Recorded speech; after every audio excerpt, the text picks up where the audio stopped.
जीवन की रोटी, मत्ती रचित सुसमाचार अध्याय 15। तब यरूशलेम से कुछ फरीसी और शास्त्री यीशु के पास आकर कहने लगे, तेरे चेले पूर्वजों की परंपराओं को क्यों टालते हैं कि बिना हाथ धोए रोटी खाते हैं? उसने उनको उत्तर दिया, तुम भी अपनी परंपराओं के कारण क्यों परमेश्वर की आज्ञा टालते हो? क्योंकि परमेश्वर ने कहा है, अपने पिता और अपनी माता का आदर करना, और जो कोई पिता या माता को बुरा कहे वह मार डाला जाए। पर तुम कहते हो कि यदि कोई अपने पिता या माता से कहे, जो कुछ तुझे मुझसे लाभ पहुंच सकता था वह परमेश्वर को भेंट चढ़ाया जा चुका, तो वह अपने पिता का आदर न करे। इस प्रकार तुमने अपनी परंपरा के कारण परमेश्वर का वचन टाल दिया। हे कपटियों, यशायाह ने तुम्हारे विषय में यह भविष्यवाणी ठीक ही की है।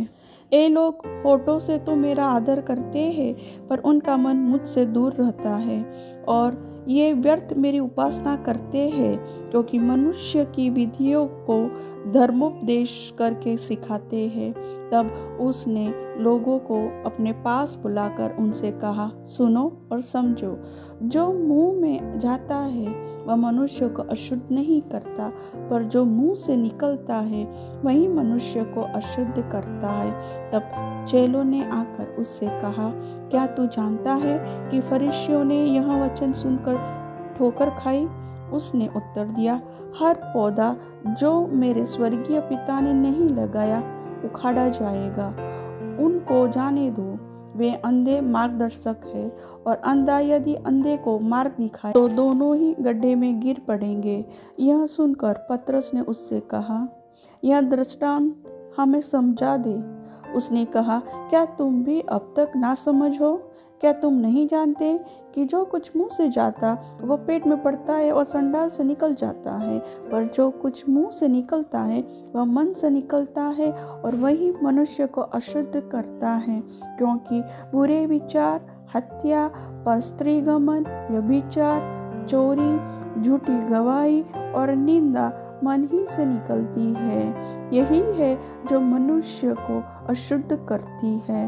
परंतु हाथ बिना धोए भोजन करना मनुष्य को अशुद्ध नहीं करता। यीशु वहां से निकलकर सूर और सैदा के प्रदेश की ओर चला गया।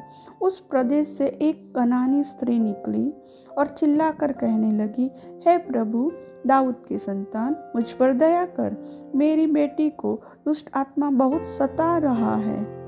पर उसने उसे कुछ उत्तर न दिया। तब उसके चेलों ने आकर उससे विनती की, इसे विदा कर, क्योंकि वह हमारे पीछे चिल्लाती हुई आ रही है। उसने उत्तर दिया, इज़राइल के घराने की खोई हुई भेड़ों को छोड़ मैं किसी के पास नहीं भेजा गया।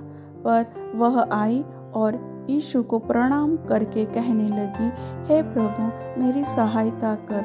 उसने उत्तर दिया, लड़कों की रोटी लेकर कुत्तों के आगे डालना अच्छा नहीं। उसने कहा, सत्य है प्रभु, पर कुत्ते भी वह चूरचार खाते हैं जो उनके स्वामियों की मेज से गिरते हैं। इस पर यीशु ने उसको उत्तर दिया, हे स्त्री, तेरा विश्वास बड़ा है, जैसा तू चाहती है तेरे लिए वैसा ही हो। और उसकी बेटी उसी घड़ी से चंगी हो गई। यीशु वहां से गलील की झील के पास आया और पहाड़ पर चढ़कर बैठ गया। तब भीड़ पर भीड़ उसके पास आई। वे अपने साथ लंगड़ों, गूंगों, टुंडों और अन्य बहुतों को उसके पास लाए और उन्हें उसके पांवों पर डाल दिया, और उसने उन्हें चंगा किया। जब लोगों ने देखा कि गूंगे बोलते और टुंडे चंगे होते और लंगड़े चलते और अंधे देखते हैं, तो अचंभा करके इज़राइल के परमेश्वर की बड़ाई की। यीशु ने अपने चेलों को बुलाया और कहा, मुझे इस भीड़ पर तरस आता है, क्योंकि वे 3 दिन से मेरे साथ थे और उनके पास कुछ खाने को नहीं है। मैं उन्हें भूखा विदा करना नहीं चाहता, कहीं ऐसा न हो कि मार्ग में थक कर रह जाए। चेलों ने उससे कहा, हमें इस जंगल में कहाँ से इतनी रोटी मिलेगी कि हम इतनी बड़ी भीड़ को तृप्त करें? यीशु ने उनसे पूछा, तुम्हारे पास कितनी रोटियां हैं? उन्होंने कहा, 7, और थोड़ी सी छोटी मछलियाँ। तब उसने लोगों को भूमि पर बैठने की आज्ञा दी और उन 7 रोटियों और मछलियों को लिया, धन्यवाद करके तोड़ा और अपने चेलों को देता गया और चेले लोगों को। इस प्रकार सब खाकर तृप्त हो गए और चेलों ने बचे हुए टुकड़ों से भरे हुए 7 टोकरे उठाए। खाने वाले स्त्रियों और बालकों को छोड़ 4000 पुरुष थे। तब वह भीड़ को विदा करके नाव पर चढ़ गया और मगदन देश की सीमा में आया। प्रभु वचन के सुनने वाले को आशीष दे। आमीन।